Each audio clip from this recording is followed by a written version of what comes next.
se cumplieron 45 años de aquella dictadura cívico-militar y no hay día que no piense cómo fue posible que el Estado argentino haya desaparecido a 30.000 personas. ¿Cómo fue posible que se hayan robado 500 bebés? ¿Cómo fue posible que se haya instalado semejante maquinaria de terror? Creo que el ejercicio de memoria nos interpela para hacernos una pregunta y es ¿por qué los desaparecieron? ¿Por qué la dictadura cívico-militar desapareció 30.000 personas?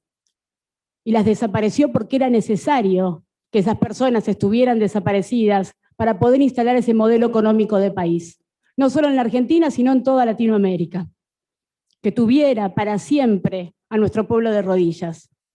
Se habló mucho en este recinto de las consecuencias económicas de esa dictadura cívico-militar. Se habló mucho también de la complicidad civil. Yo quiero hacer mención y compartirle, señor presidente, una historia, que es la historia de María Sol. María Sol Tetzlaff nació cuando tenía 4 meses. A María Sol la hicieron nacer en San Isidro, en pleno desfile militar por el 29 de mayo, que es el Día del Ejército. A María Sol le enseñaron durante 25 años que en nuestro país había habido una guerra. Le habían contado que la Argentina había entrado en guerra para ganar la paz, que la sociedad en su conjunto necesitaba de esa instalación de esa dictadura militar para llegar a esa paz que iba a traer la prosperidad para el pueblo argentino. 25 años creyendo, absolutamente convencida de que no existían las personas desaparecidas, que era todo un tema político, que era una gran mentira de un grupo de mujeres locas, enfermas de odio, que trataban de instalar esa idea de que los hijos de los militares podíamos llegar a ser hijos de la subversión. 25 años de la vida de María Sol, para que por fin el Estado le devolviera la identidad y pudiera pasar a ser yo misma, Victoria. Ahí pude de a poco recuperar mi identidad. Fue muy difícil. Y la verdad es que en los primeros años fui muy reacia a acercarme a mi verdadera familia, a las abuelas, y nunca dejaron de tener paciencia. Y cuando me acerqué, me compartieron también por primera vez algo maravilloso, que es el archivo bibliográfico familiar. ¿Saben por qué es maravilloso? Porque cuando nosotros aparecemos, a veces no tenemos nada de nuestros padres. Algunos de nosotros, que tenemos mucha suerte, nos queda alguna foto, muy pocas, en blanco y negro. Pero hay otros nietos que aparecen y ni siquiera eso tienen. Y las abuelas, pensando en eso, hace muchos años, salieron a luchar. Y ahí vuelvo al 24 de marzo del 76 y al horror de esa dictadura cívico-militar. Tenía 13 días cuando entraron a mi casa. La patota del coronel Hermann Tetzlaff nos secuestró a mis papás y a mí. Mi mamá tenía 18 años y hacía 13 días había dado a luz. Mi papá tenía 20 años. Nos desaparecieron, nos tragó la tierra. Y un grupo de mujeres se enfrentó a ese horror extremo que para muchos de nosotros es inimaginable.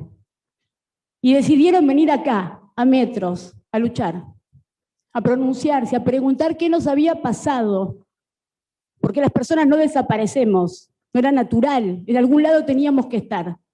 Y al principio, con la esperanza de que estuviéramos en algún lugar, salían a buscarnos. Y hubo una orden de esa dictadura que había desaparecido los mejores cuadros sindicales, políticos, sociales, estudiantiles, de circular, convencidos de que esas mujeres, por su condición de mujeres débiles, se iban a ir a su casa. Esas mujeres no les habían asesinado a sus hijos, se los habían desaparecido.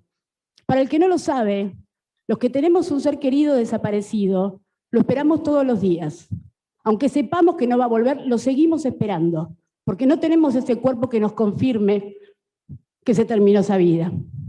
Ellas salieron a preguntar por nosotros, y esa orden iba a marcar el ícono, el inicio del símbolo de resistencia y de lucha y de coherencia y de amor más importante de nuestra historia.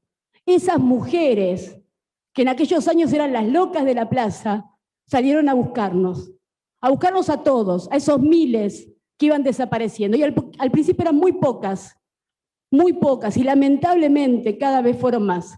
porque cada vez iban secuestrando a más personas. Ahora, lo que uno se pregunta para entender estos 45 años y pensar ese 24 de marzo, es cómo fue posible, qué pasaba con el resto de la sociedad, a dónde estaban mirando. ¿Sabe lo que pasaba, señor presidente? Que una de las primeras decisiones de esa dictadura cívico-militar fue entregarle la comunicación a papel prensa. ¿Qué pasa con papel prensa? Fue la posibilidad de instalar un sentido común en la sociedad. Se apropiaron del papel, porque en ese momento no existían las redes sociales y otras formas de comunicar, e instalaron un sentido común en la sociedad. Estábamos en guerra para ganar la paz. Y había elementos subversivos que iban apareciendo cada tanto, siempre en enfrentamientos.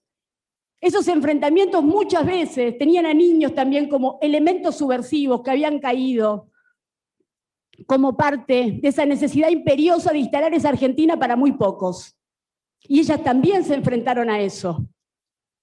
Mientras un sector enorme de la sociedad consumía esa mentira sistemática y trataba de pensar que era cierto lo que comunicaba cada una de las tapas de esos diarios, ellas seguían buscándonos. ¿Y sabe qué más pasó, señor presidente? Entendieron un día que nuestros padres no iban a volver y se preguntaron en esa ronda si había, además de esas madres, alguna madre que buscara esos bebés que estaban por nacer o que habíamos nacido, porque a nosotros no nos podían matar. En algún lado nosotros teníamos que estar. Y así nacen las abuelas de Plaza de Mayo. Un grupo de mujeres, 12 al principio, que empezaron a trabajar en poder organizarse para encontrarnos. ¿Sabe a cuánto me encontraron, señor presidente, de mi familia? A 2.000 kilómetros. En un barrio que tiene 150 edificios de 56 departamentos cada uno. En una de esas ventanitas, de esas miles de ventanitas, las abuelas me encontraron. ¿Y sabe por qué me encontraron? Porque nunca dejaron de luchar.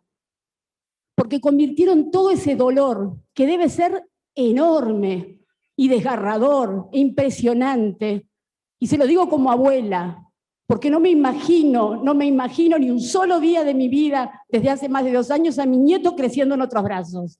Eso no puede pasar, eso no debe pasar, nunca más debe pasar. Y eso pasó, y le sigue pasando a centenares de hombres y mujeres que están desaparecidos con vida. Pero ¿sabe qué hicieron estas mujeres? Salieron a enfrentarse a lo que no se podía construir. ¿Cómo nos encontraban? Si yo era María Soltenlaff, si yo era hija de un coronel del ejército, si tenían el documento que decía que les pertenecía, ¿cómo probaban que yo era Victoria? Mi tía venía de Salta, siempre que podía a las plazas, y les miraba las piernas a las nenas, porque yo tengo un lunar en la rodilla izquierda. Mi tía Susi, que me conoció cuando nací, decía que ella me iba a encontrar en alguna plaza, con la lógica que hay en los pueblos del interior, de que en la plaza se juntan, que ella me iba a encontrar, y el día que me viera ella me iba a reconocer. Y siempre miraba las rodillas de las nenas para ver si en alguna plaza me podía encontrar, pero eso no alcanzaba, porque la ciudad de Buenos Aires es mucho más grande. Era imposible encontrarla. Y aunque me viera en una plaza con mi lunar en la rodilla izquierda, ¿cómo probaba que yo era Victoria si Teslat tenía mi partida de nacimiento de mi vida de María Sol? ¿Qué hicieron las abuelas? Fueron a la ciencia. Y pensando en ellas, en Estados Unidos, un grupo de científicos logró identificar el índice de abuelidad. Y eso vino de la mano del retorno de la democracia. Y se crea el Banco Nacional de Datos Genéticos, donde está la sangre de los chicos, de los bebés apropiados, donde con la sangre de mis abuelos ya fallecidos me encontraron. ¿Y se quedaron ahí? No, no se quedaron ahí.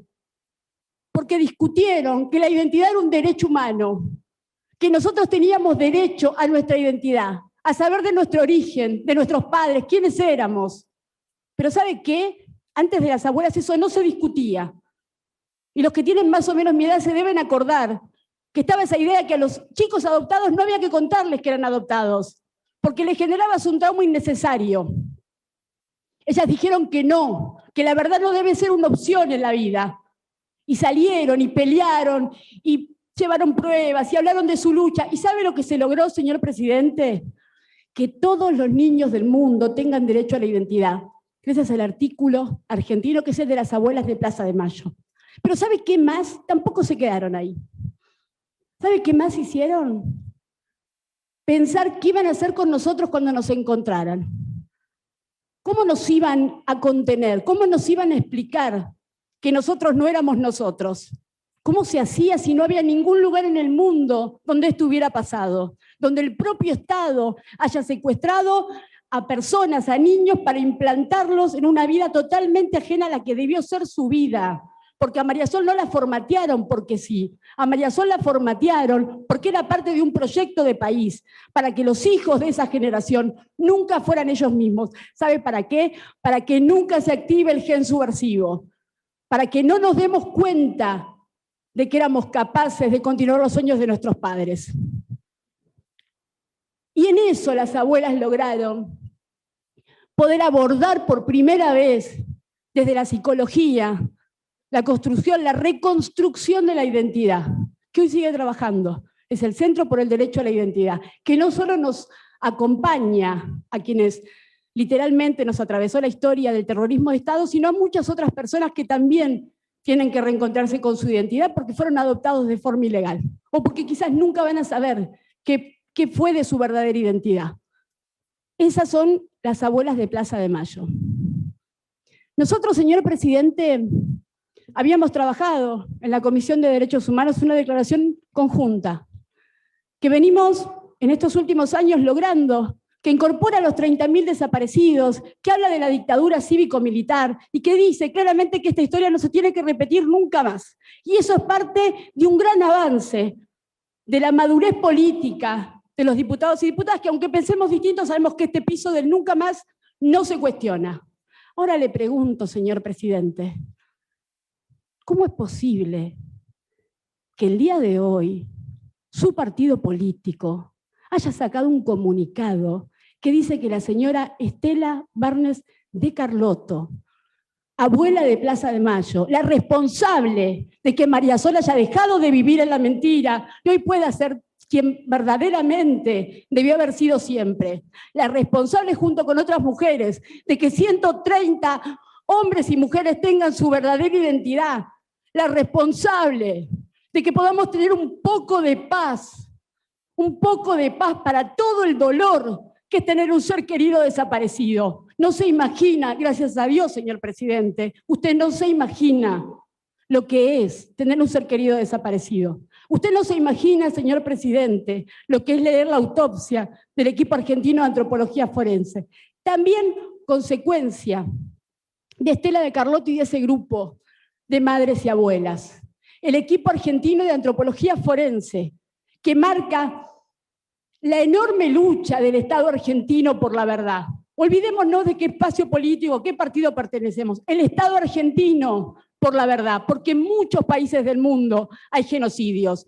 Nosotros, a diferencia de esos países, nos hacemos cargo de nuestra historia y logramos que se avance para poder identificar a cada uno de esos desaparecidos. Y logramos, como dijo mi compañero Santiago Roberto, o Claudio, o muy pocos de nosotros, en algunos casos, tener los restos y darles sepultura.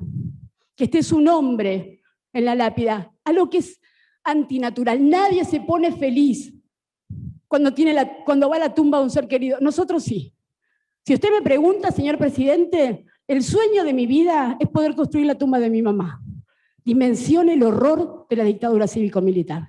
Y ahora nos dicen que la señora Estela de Carlotto no tiene autoridad moral y que renunció a la lucha por los derechos humanos. ¿Cómo son capaces? ¿Cómo son capaces? ¿Cómo se les ocurre? ¿Cómo se les ocurre agraviar a la señora Estela de Carlotto? ¿Cómo? Que Estela de Carlotto no tiene autoridad moral. ¿Cómo? Díganmelo en la cara, a mí y a los 129 que recuperamos nuestra identidad. Díganme que no me puedo comprometer en la búsqueda de los hermanos que me faltan. Díganme que cada día cargo con la desaparición de mi madre, una niña de 18 años, señor presidente. 18 años. Mi tía Juana, 22 años. Mi tío Pedro, 16 años recién cumplidos. Todos tirados desde un avión. Todos tirados desde un avión. Díganme, díganos que no tenemos autoridad moral para luchar. Díganos que no tuvimos un solo día de nuestra vida, un solo acto de violencia. Nunca y nunca lo vamos a tener. Nunca, nunca, porque aprendimos. Porque si hay un hilo conductor en estos 45 años que tiene que ver con la lucha de los 30.000, que tiene que ver con la resistencia de las madres y abuelas, que tiene que ver con el compromiso de esos abogados, de esos científicos, de todos los que fueron abriendo caminos para que no haya impunidad, es el amor. Es lo que nos hace tan, pero tan distintos.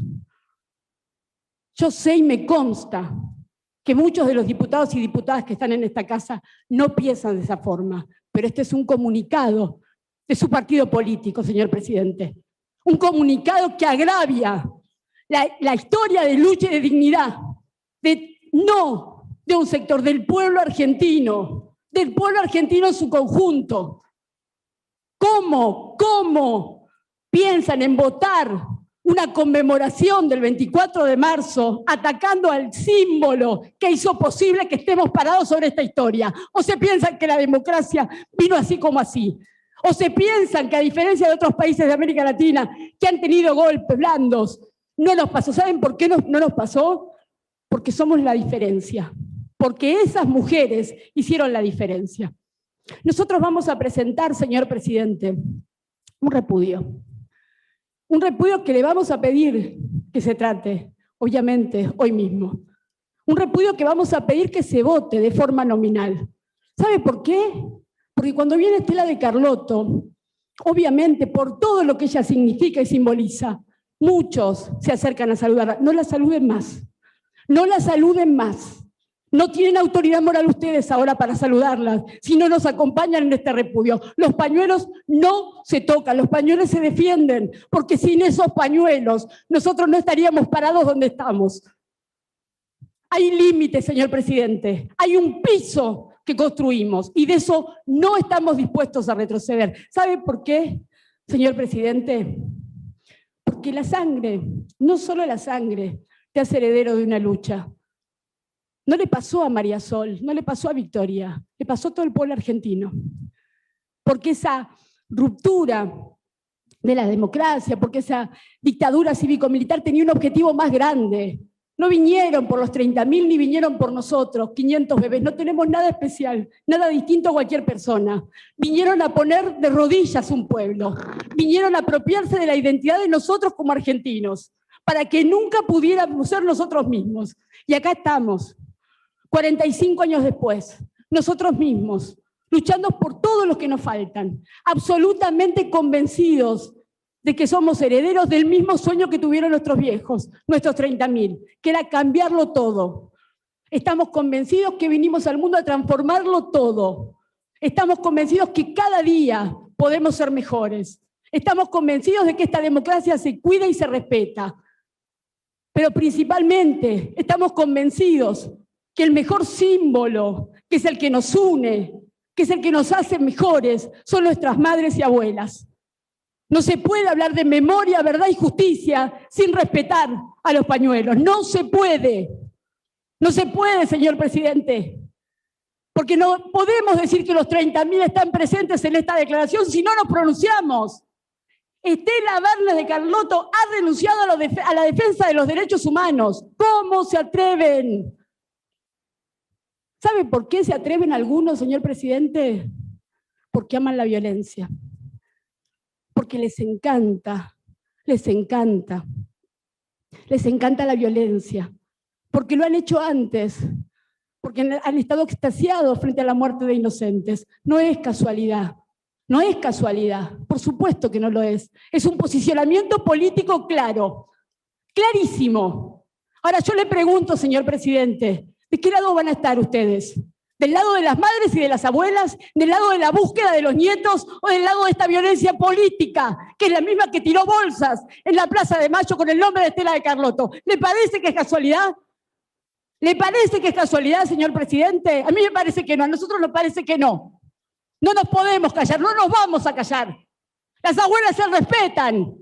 No lo vamos a permitir, señor presidente. No lo vamos a permitir. porque realmente trabajamos por la memoria, verdad y justicia. Pero esa memoria, verdad y justicia no es completa si no se respeta como se debe respetar a estas mujeres. Muchas gracias, señor presidente.